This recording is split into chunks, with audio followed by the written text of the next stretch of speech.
Good evening, I'm Kevin Christopher. And I'm Nancy Cox. Thank you for joining us at 11.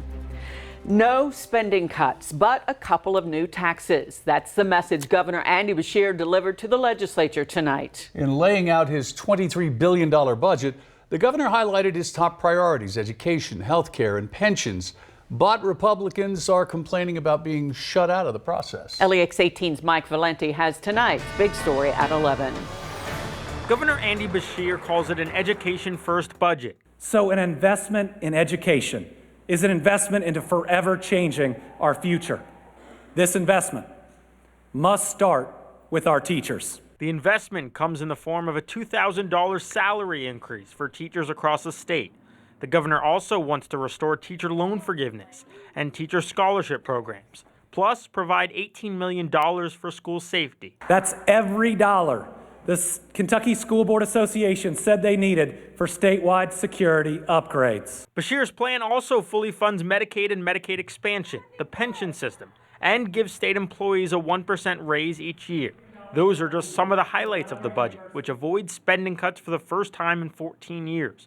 To pay for it, the administration wants to dip into 4 buckets, one of which is new revenue.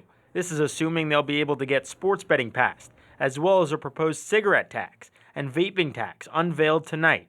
News Senate President Robert Stivers was hearing for the first time.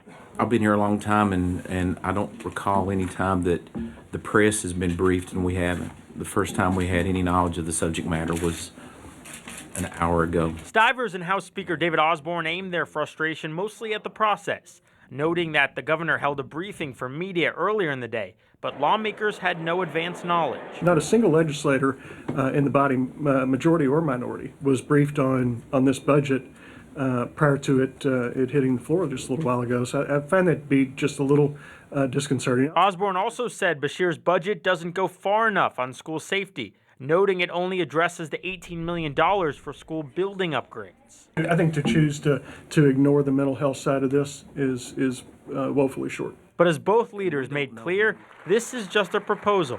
The Republican-controlled legislature has the final say. Ultimately, it will be our product. Per the Constitution. In Frankfort, Mike Valenti, LEX 18 News.